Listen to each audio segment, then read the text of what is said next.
Muy buenos días, feliz sábado. Bienvenidos nuevamente al comentario de la lección de escuela sabática. Estamos empezando esta semana un nuevo trimestre. Igual de interesante que el trimestre que acabamos de terminar.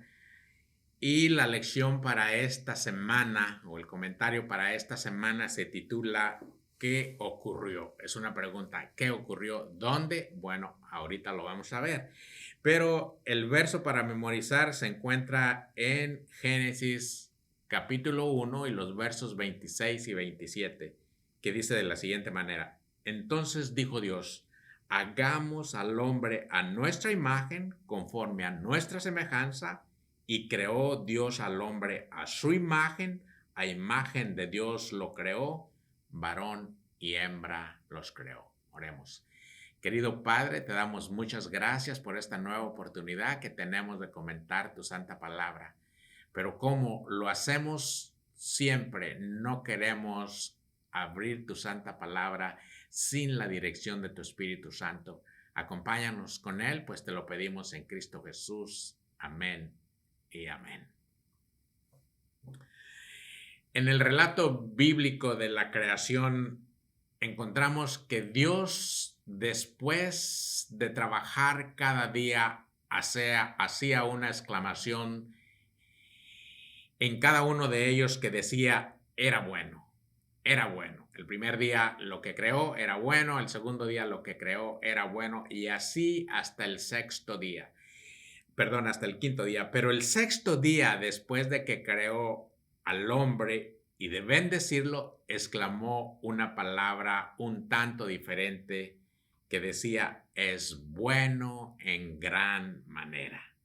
Así que esta semana vamos a comentar lo que Dios hizo originalmente, qué fue lo que pasó con lo que hizo o la creación original, y lo más importante, qué es lo que está haciendo Dios para que todas las cosas vuelvan a ser como al principio. Así que vamos a pasar a la parte del domingo que se titula Tortugas hasta el fondo. Déjenme leer Génesis capítulo 1 y el verso 1 y después voy a hacer una pregunta. Génesis 1:1 dice, en el principio creó Dios los cielos y la tierra. ¿Se han preguntado ustedes alguna vez por qué Dios comenzó su revelación para el hombre con estas palabras? En el principio creó Dios los cielos y la tierra. Bueno, yo creo que podemos especular un poco en esto sin salirnos del tema, y yo quiero especular un poco en esto. Moisés escribió el libro de Génesis más o menos en el año 1500 antes de Cristo. Y para ese entonces ya existían varias civilizaciones. Estaba la civilización china, estaba la civilización, por supuesto, egipcia, inclusive estaba la civilización olmeca aquí en el continente americano.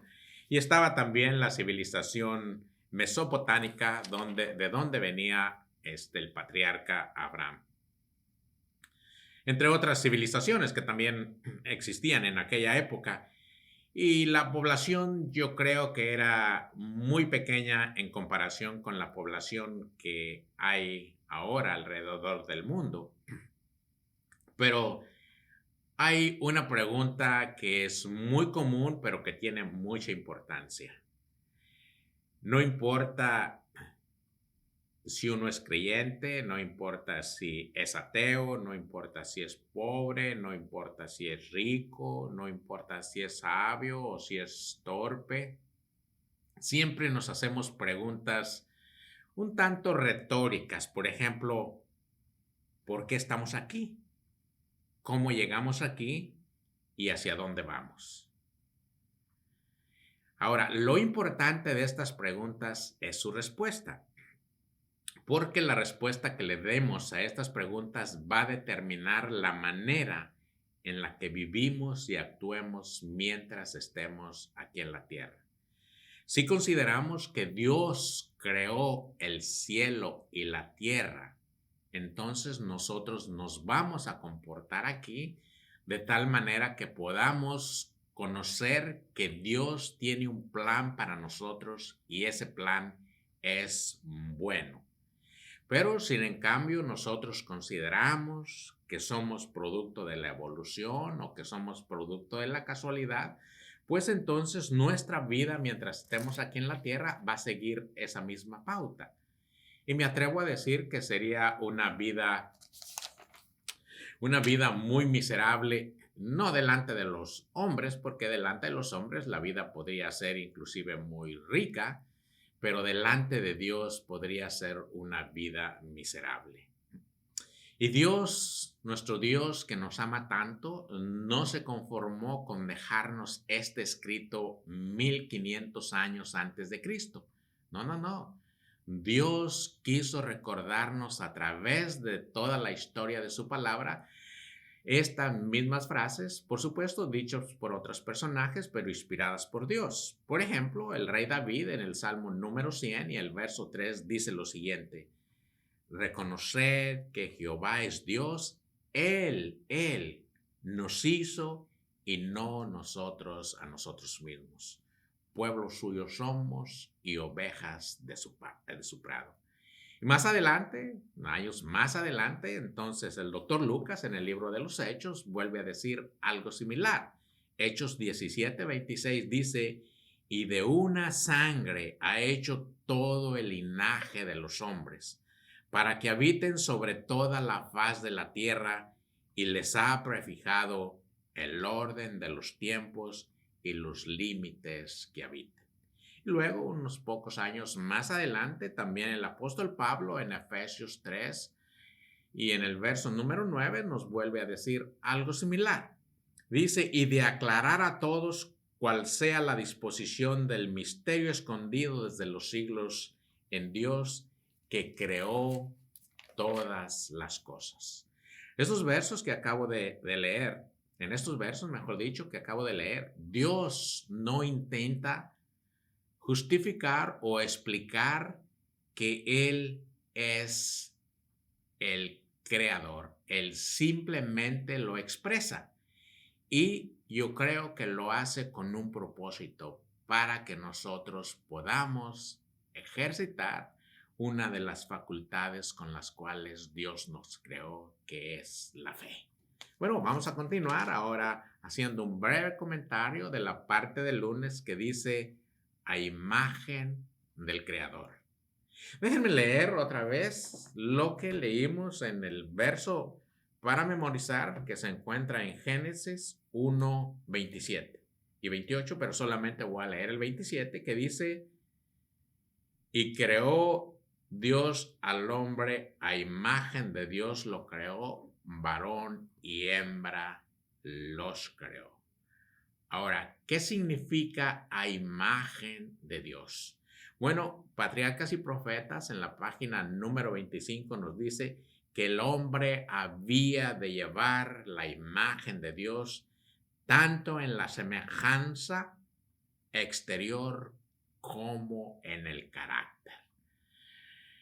Yo sé que ambas cosas, tanto la semejanza exterior como el carácter, han sido por causa del pecado deformados, pero yo creo que a lo mejor la semejanza exterior no la podemos mejorar mucho, pero sí yo creo que deberíamos de enfatizarnos mucho en la semejanza, en la semejanza interior, o sea, en el carácter. ¿Cómo sabemos esto? Efesios 2:24 nos dice o nos da este consejo el apóstol Pablo, que dice: vestíos del nuevo hombre creado según Dios en la justicia y la santidad de la verdad.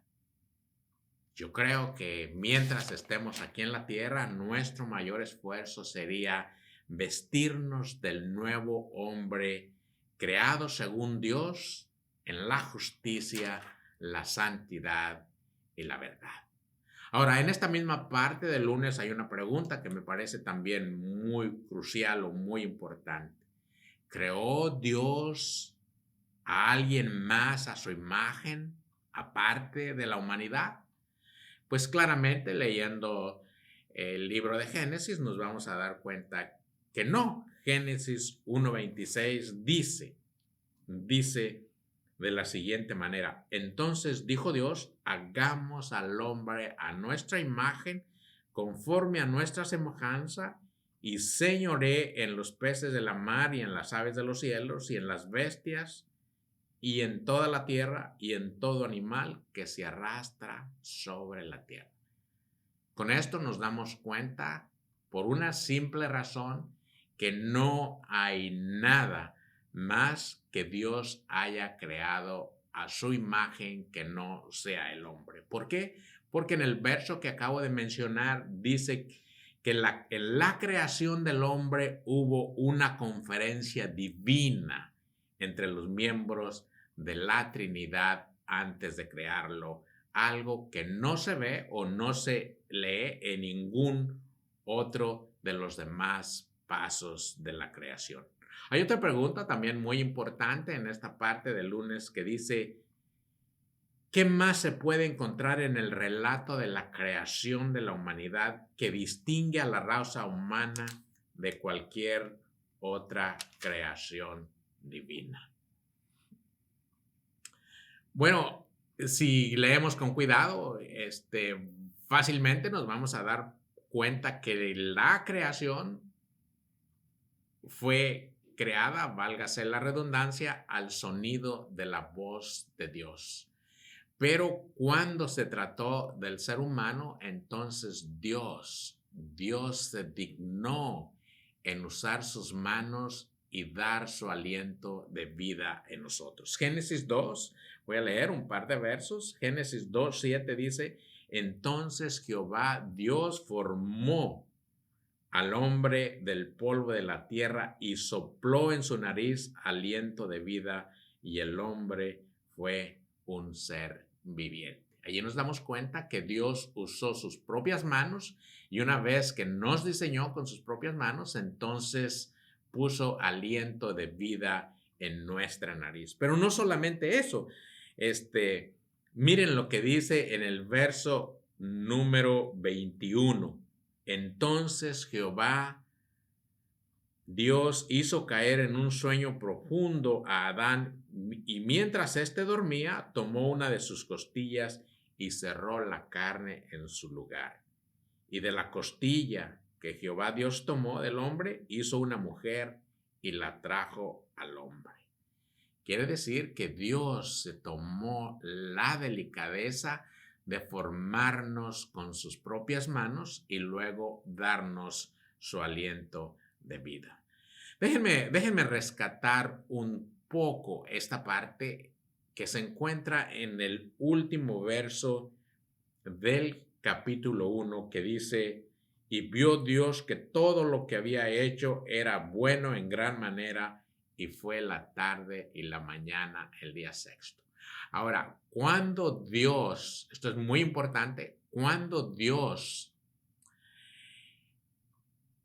creó al hombre, y yo creo, es una sola suposición, yo creo que cuando Dios creó primero al hombre, las cosas eran buenas.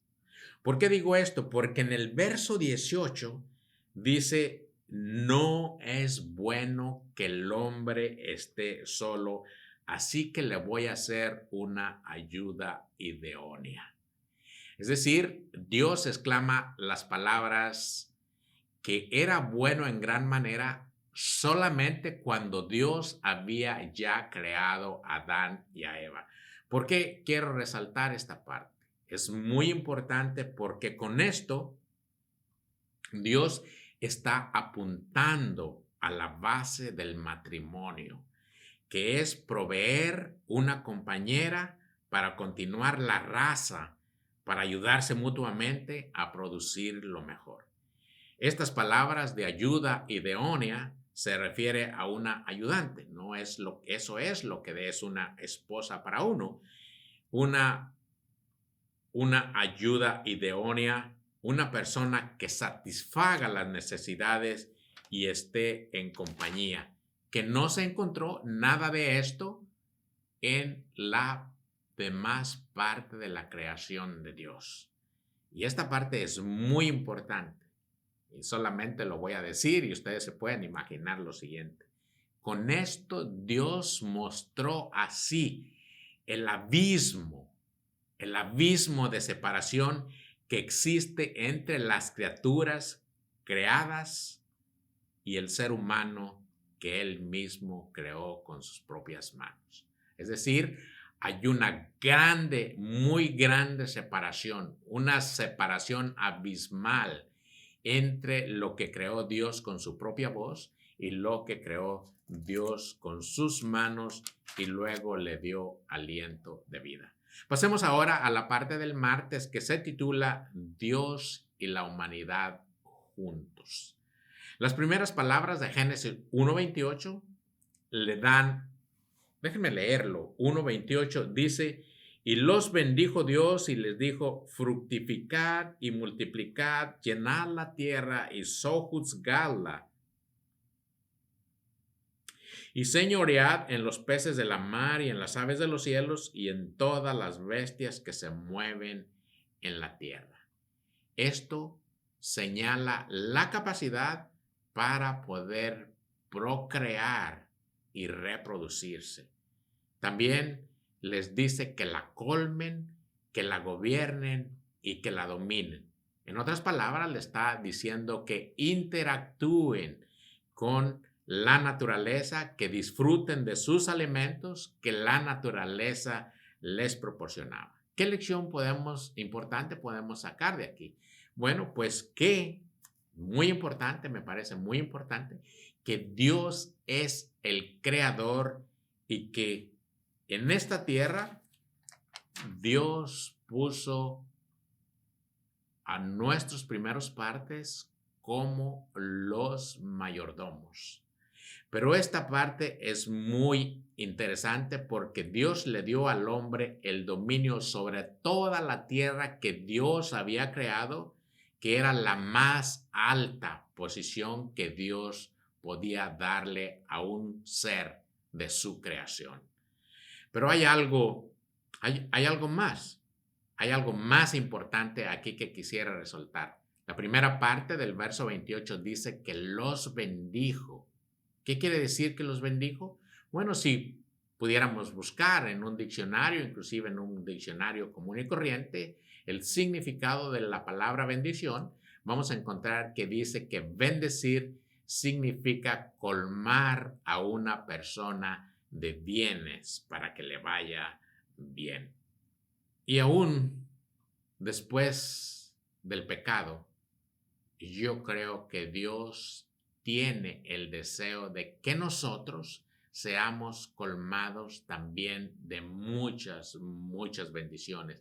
Y sería solamente necesario de pedírselo a Dios. Hay una historia fascinante en el libro de los Reyes. El Segunda de Reyes, está un poco larga la historia, pero vale la pena leerla para poder extraer un mensaje muy sencillo de esta parte. No está en la lección, yo solamente la estoy añadiendo como un comentario anexo a esta parte del martes. Es una historia que se encuentra en Segunda de los Reyes y voy a leer desde el capítulo 4 y voy a leer desde el verso 1 hasta el verso número 6. Seguramente es una historia que ustedes ya han escuchado y que han escuchado varias veces, pero al final hay una reflexión que quiero dejarles en la mente. Dice, una mujer de los hijos de los profetas clamó a Eliseo diciendo, tu siervo, mi marido, ha muerto y tú sabes que tu siervo era temeroso de Jehová y ha venido el acreedor para tomar 2 hijos míos por siervos. Es decir, se entiende que esta familia estaba compuesta de el padre, la madre y los hijos, pero el padre falleció y seguramente, como algunos de nosotros, tenía deudas y el acreedor vino a cobrarse la deuda que quedó pendiente y se llevó a dos, o se intentaba por lo menos llevar a dos de los hijos. Y entonces esta viuda se acerca con el profeta Eliseo y luego encontramos en el verso número 2 lo que el profeta Eliseo le dice. Y dice, y Eliseo le dijo, ¿qué te haré yo? Declárame qué tienes en casa. Y ella dijo, tu sierva ninguna cosa tiene en casa sino vasijas de aceite. Y se entiende que las vasijas estaban vacías. Y el verso 3 dice, él le dijo, ve y pide para ti vasijas prestadas de todos tus vecinos, vacías, pero no pocas. El verso 4 dice, entra luego y enciérrate tú y tus hijos y echa en ellas todas las vasijas, y cuando una esté llena, ponla aparte. Y se fue la mujer y cerró la puerta, y encerrándose ella y sus hijos, y ellos le traían las vasijas, y ella le echaba el aceite. Verso 6. Cuando las vasijas estuvieron llenas, dijo a un hijo suyo, tráeme aún otra vasija. Y él dijo, no hay más vasijas. Entonces cesó el aceite. La pregunta que les quiero hacer, y con ese mensaje quiero cerrar esta parte, es: ¿qué se terminó primero? ¿La bendición de Dios o el lugar donde nosotros almacenamos las bendiciones que Dios nos da? Mis queridos hermanos, Dios nos quiere bendecir y nos quiere bendecir abundantemente. La parte del miércoles se titula El árbol.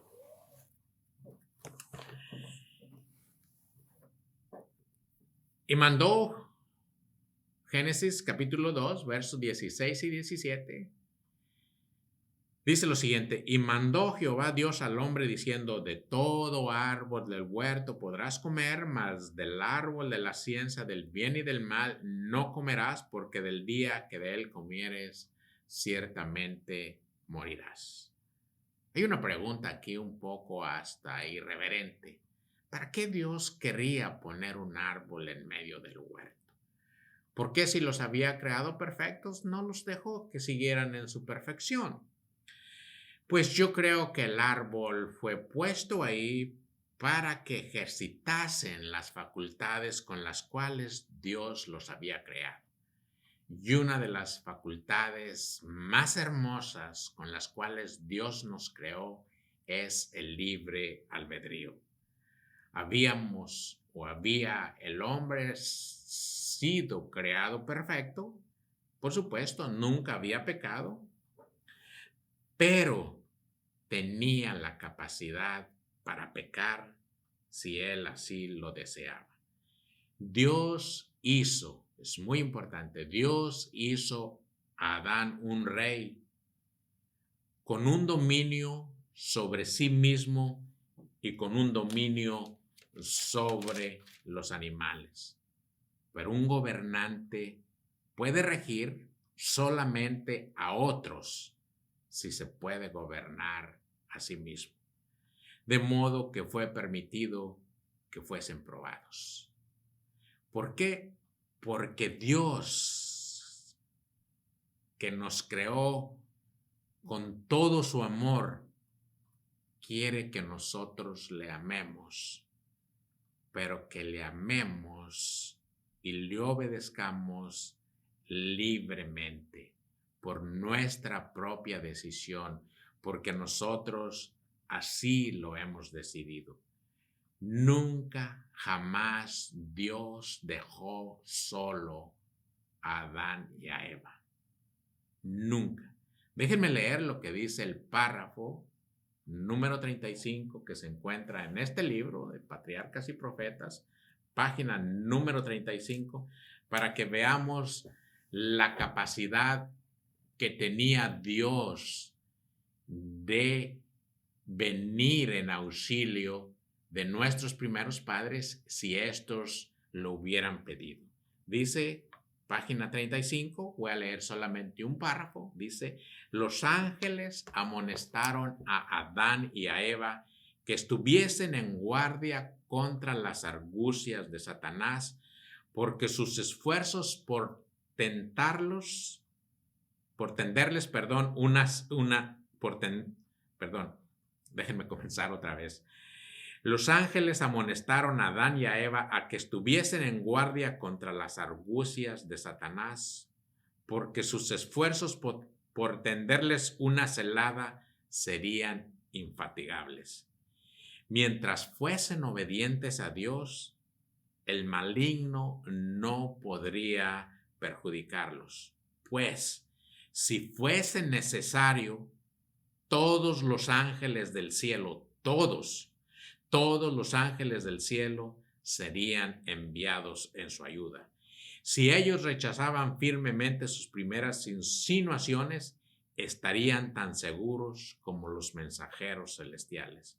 Pero si cedían a la tentación, su naturaleza se depravaría y no tendrían en sí mismo poder ni disposición para resistir a Satanás. Eso estaba Dios dispuesto a hacer por nuestros primeros padres si hubieran clamado en su ayuda.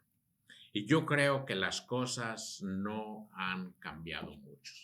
Dios está dispuesto a ofrecer toda la ayuda necesaria si decidimos mantenernos de parte de Dios. 1 Corintios capítulo 10 y el verso número 13, un verso también muy conocido, dice de la siguiente manera: no ha sobrevenido ninguna tentación que no sea humana, pero fiel es Dios, que no os dejará ser tentado más de lo que podéis resistir, sino que dará también juntamente con la tentación la salida para que podáis soportar.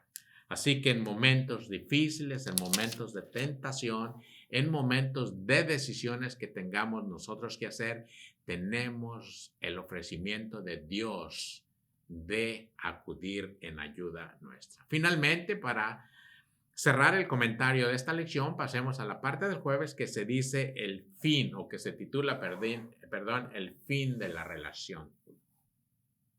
En Génesis, como ya lo hemos leído, en Génesis el capítulo 3, del verso del 1 hasta el 14, encontramos toda la narración de la caída. Y como resultado de esta flagrante transgresión y desprecio del mandato de Dios, la relación entre Dios y la humanidad se quebró. Pasó de una comunión abierta con Dios a huir con temor de su presencia. Yo creo que esta es una de las partes más dolorosas para Dios. Imagínense los padres, los que son padres, que sus hijos, cuando ustedes se le acerquen, huyan de su presencia. Sería una de las cosas más tristes para un padre. La separación reemplazó el compañerismo y la comunión, y apareció el pecado y todos sus horribles resultados. Y a menos de que se hiciera algo, la humanidad se encaminaría a una ruina eterna.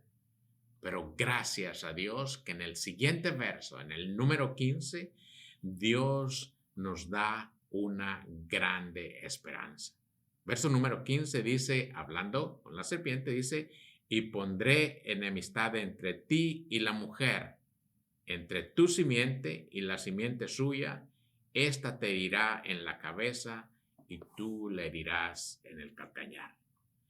En medio de su total impotencia, de nuestros primeros padres, de Adán y Eva, reciben esta preciosa esperanza y esta promesa mesiánica. Esperanza que transformaría su existencia, porque Dios proveyó y respaldó esta esperanza. Esta promesa del Mesías y de la victoria final, aunque vagamente expresada en ese momento, disipó la